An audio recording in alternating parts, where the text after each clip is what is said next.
And thanks everyone so much for the time coming. So yeah, so I'm just going to give a small talk about what's happening in Honduras now. I was there for 2 months, mainly to do stuff to try and get more information out there, and also to physically be there to to try and, because when you're physically there, there's kind of like they don't want to do things that are as bad as like when there's more people who are not Hondurans. So I'm just gonna talk about 5 different parts of the movement of the resistance movement against the coup that happened in June 2009, and what is the impact that each sector is feeling and the resistance they are doing. And I'm just going to do like a little slideshow and a little bit of talking as well, but I don't want it to be just me talking, so if people want to jump in at any point, ask any questions, say anything, ask other people any questions, please go for it.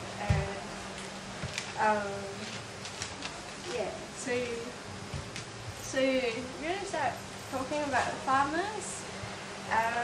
The farmers, so Honduras has 8 million people about, and most of the country is the most rural country in the region, and so the farmers are really important, and it used to be a country in Central America that was a big provider of food. Now with palm oil, it needs to import food. But so before just about how these farmers are affected by the coup. Before the coup, the Zelaya government, the government that was thrown away by the coup, they did pretty much 3 things for the farmers. And one was in 2008. He passed a decree in the parliament to give mechanism for people who have been occupying land, farmers who have been occupying land, to reclaim it, and to have legal mechanisms to claim this land that have been occupying, that have been idle. And another thing that he done was he began negotiations to resolve the land conflict. There's a lot of land conflict that since the 90s there's been a lot of land conflict, because there are a lot of land that is state land that is for farmers, but there's been, with the palm oil expansion, a lot of the big landowners have been trying to steal this land, and they have been using a law that was passed in the 90s to steal the land. And another thing that the government did was to sign up with ALBA, a South American corporation, and they got some tractors for some farmers. And with the military coup, this decree I mentioned was just taken away. It was just while I was there, when I went to meet with someone, they said today at the Supreme Court, and they just said it's unconstitutional, the decree, because it violates private property rights. So the 20,000 families who were benefiting from this law are now at immediate risk of evictions. And also, I'm gonna start showing some photos. The photos are from we went to visit a eviction of one community from yeah, so there's a lot of evictions, and this was one of the less violent ones because there was a delegation of 90 human rights defenders and journalists and so on, and so they're not as brutal as they normally are, but we arrived just a little bit after.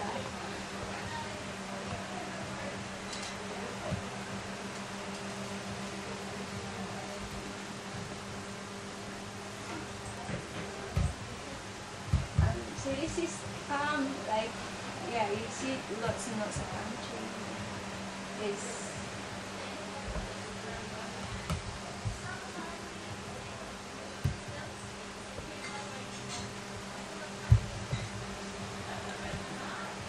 And this is really normal to see lots and lots of vehicles, especially police vehicles without number plates. And this wasn't the case before the coup. And it is not the case with the other Central American countries.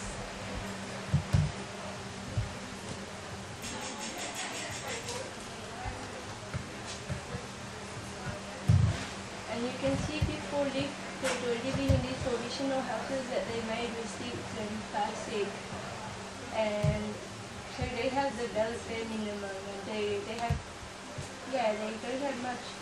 But they put a lot into what they have, and this is what they get evicted from. And they get evicted all the time. Like, they will be evicted, the community will be evicted, and then the police will be there, and then they wait. When the police are left, they try to go back. And the community, they in solidarity with one another. Like, there's one community that have land, they need more land still, but like when the communities are evicted, they go to quarantine with this other land, and this land was also really heavily militarized. There's a big camp of the military right in the middle of the community.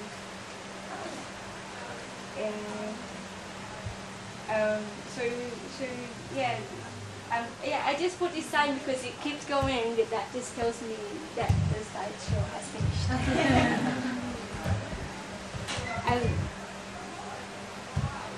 And there's just one other for farmers.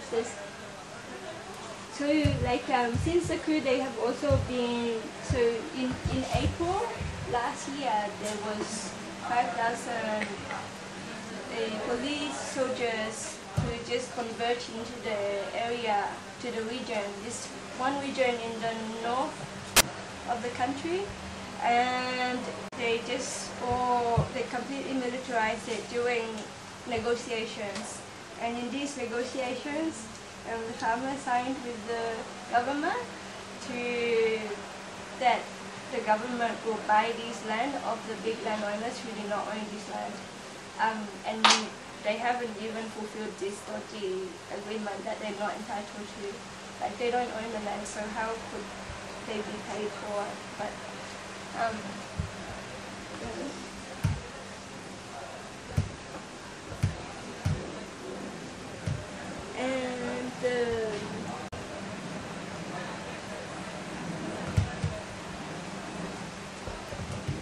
sorry, I'm just going to talk through photos like this instead of slideshow for these ones. This is a photo of some children protesting on the 15th of December. They are protesting, they're blocking the highway and protesting for a few minutes, demanding justice because their parents, well, 5 of their parents have been killed, massacred 1 month before in another community that was evicted. So 20 farmers have been killed in around 20 farmers have been killed in 2010. This is from a highway. They blocked a highway to a place called Trujillo.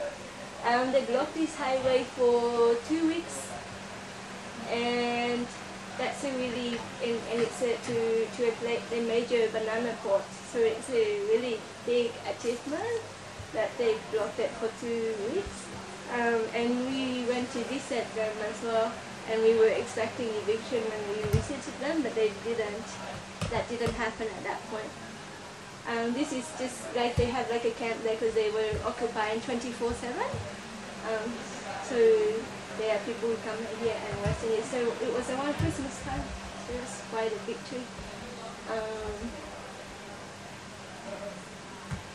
And they were evicted just before Christmas. They were demanding the militarization of the area, but this was never agreed to. They were evicted by lots of military coming in. So this is the Agrarian Reform Institute, the institution that was with the land reform. They are the people who deal with the paperwork to legalize land titles and so forth for farmers. And this was militarized and closed off. The military went in and they kicked the workers out. Workers came to opposite to this place every day for 2 months, waiting to go to work. Most of these workers are unionized, and they are in solidarity with the farmers, and they do the paperwork to legalize the farmers' land titles. And this is farmers' 1-year anniversary of occupying lands. There were lots and lots of people. And this one, it says these are the projects of Muka. Muka is one of the farmers' movements, and it says agriculture project and fish project. And the reason they put this is because it's not. It says these are the arms of the movement. And they say this because they are accused by the media, the right-wing media, of being a guerrilla movement, to stigmatize the movement and say that their fight is not legitimate. And the reason for occupying the institution, they also say, is because they think the farmers